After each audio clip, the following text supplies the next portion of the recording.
നല്ല രുചികരമായ ഒരു ഭക്ഷണം മുന്നിലിരിക്കെ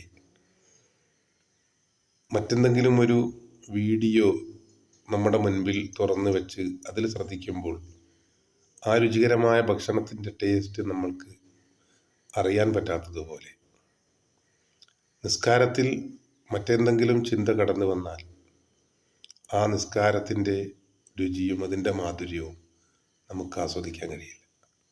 ഭക്ഷണം കഴിക്കുമ്പോൾ ആ ഭക്ഷണം രുചിച്ച് ആസ്വദിച്ച് കഴിക്കാനാണ് നമുക്കിഷ്ടം. അത് സാധ്യമാകുന്നത് ആ സമയത്ത് ഭക്ഷണത്തിൽ തന്നെ നമ്മുടെ ചിന്ത കേന്ദ്രീകരിക്കുന്നതുകൊണ്ട്. എന്നതുപോലെ നിസ്കാരത്തിൽ തന്നെ ശ്രദ്ധ കേന്ദ്രീകരിക്കുകയാണെങ്കിൽ അതിൻ്റെ മാധുര്യം നമുക്ക് ആ നിസ്കാരം കഴിയുമ്പോഴേക്ക് തന്നെ അനുഭവിക്കാൻ സാധിക്കും. അതനുഭവിക്കുമ്പോൾ വീണ്ടും വീണ്ടും നമുക്ക് നിസ്കരിക്കാനുള്ള താല്പര്യം വർദ്ധിക്കുകയും